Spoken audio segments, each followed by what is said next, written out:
നമസ്കാരം. മാറുന്ന ഈ കാലത്ത് നമ്മുടെയൊക്കെ കുടുംബ ബന്ധങ്ങൾക്ക് എന്താണ് സംഭവിക്കുന്നതെന്ന് എപ്പോഴെങ്കിലും ആലോചിച്ചിട്ടുണ്ടോ?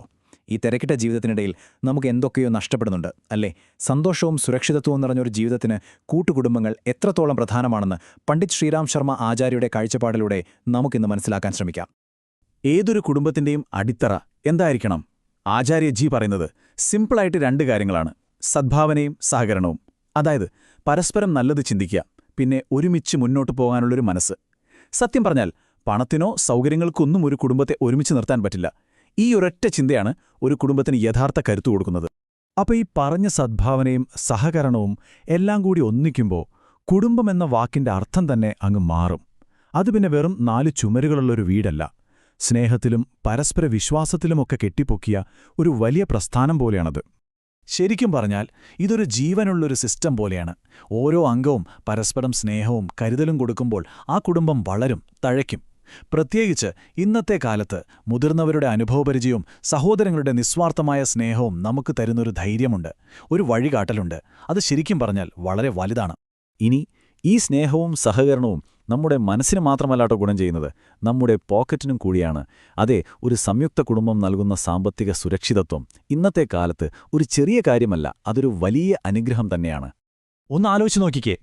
വീട്ടുവാടക, കറണ്ട് ബില്ല്, പിന്നെ ഭക്ഷണത്തിനുള്ള ചെലവ്, ഇതൊക്കെ ഒരുമിച്ച് പങ്കിടുമ്പോൾ ഓരോരുത്തർക്കും എത്രമാത്രം പണം ലാഭിക്കാൻ പറ്റും? ഇന്നത്തെ ഈ വിലക്കയറ്റത്തിന്റെ കാലത്ത് ഒരുമിച്ച് നിൽക്കുന്നത് ഓരോ കുടുംബാംഗത്തിനും നൽകുന്ന ആശ്വാസം ശരിക്കും പറഞ്ഞാൽ വളരെ വലുതാണ്.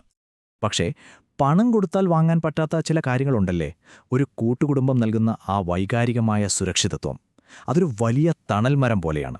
ജീവിതത്തിൽ എന്ത് പ്രതിസന്ധി വന്നാലും ആ വെയിലത്ത് നമുക്ക് തണലേകാനും ഒരു താങ്ങായി നിൽക്കാനും കഴിയുന്ന ഒന്ന്. ഈ കാണുന്നൊന്ന് നോക്കൂ. ഒരു പ്രശ്നം വരുമ്പോൾ സംയുക്ത കുടുംബത്തിൽ എല്ലാവരും താങ്ങും തണലുമാകുമ്പോൾ അണുകുടുംബത്തിൽ നമ്മൾ ഒറ്റപ്പെട്ടു പോകാനുള്ള സാധ്യത കുറച്ചു കൂടുതലാണ്. ഇനി കുട്ടികളുടെ കാര്യമോ? മുതിർന്നവരുടെ സ്നേഹവും അറിവും കിട്ടി വളരുന്നതും അതൊന്നും ഇല്ലാതെ വളരുന്നതും തമ്മിൽ വലിയ വ്യത്യാസമുണ്ട്, അല്ലേ? അപ്പോൾ ചുരുക്കി പറഞ്ഞാൽ സംഭവം ഇതാണ്: സംയുക്ത കുടുംബമെന്നത് വെറുമൊരു താമസ സ്ഥലം മാത്രമല്ല, അത് സ്നേഹത്തിന്റെയും സംസ്കാരത്തിന്റെയും ഒരു സംരക്ഷണ കവചമാണ്. അവിടെ ഓരോ തലമുറയും അടുത്ത തലമുറയ്ക്ക് തങ്ങളുടെ അറിവും മൂല്യങ്ങളും കൈമാറി അവരെ കൂടുതൽ ശക്തരാക്കുന്നു. ഇത്രയൊക്കെ കേട്ട് കഴിയുമ്പോൾ നമ്മുടെ മനസ്സിൽ സ്വാഭാവികമായും ഒരു ചോദ്യം വരും: ഇത്രയും വിലപ്പെട്ട ഈ പാരമ്പര്യം ഇന്ന് ഇല്ലാതായിക്കൊണ്ടിരിക്കുമ്പോൾ അത് നിലനിർത്താൻ നമുക്കോരോരുത്തർക്കും എന്തു ചെയ്യാൻ പറ്റും? പഴയ കാലത്തേക്ക് തിരിഞ്ഞു നോക്കിയിട്ട് ഇപ്പോൾ പ്രത്യേകിച്ച് കാര്യമൊന്നുമില്ല, അല്ലേ? നമ്മുടെ ഈ കുടുംബ പാരമ്പര്യത്തെ ഇന്നത്തെ ഈ ലോകത്തിന് ചേരുന്ന രീതിയിൽ എങ്ങനെ സംരക്ഷിക്കാം? അതാണ് ചോദ്യം. അതിനുള്ള ഉത്തരം നമ്മുടെ ഇന്നത്തെ തീരുമാനങ്ങളിലും പ്രവൃത്തികളിലുമാണുള്ളത്. ഓർക്കുക, നമ്മൾ സംരക്ഷിക്കാൻ ശ്രമിക്കുന്നത് വെറുമൊരു പാരമ്പര്യത്തെ മാത്രമല്ല, വരും തലമുറകൾക്ക് സ്നേഹവും സുരക്ഷിതത്വവും നിറഞ്ഞ ഒരു ലോകത്തെ കൂടിയാണ്.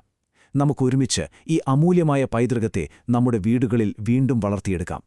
ഈ ചിന്തകൾ നിങ്ങൾക്ക് വിലപ്പെട്ടതായി തോന്നിയെങ്കിൽ തീർച്ചയായും മറ്റുള്ളവരുമായി പങ്കുവയ്ക്കുക. നന്ദി.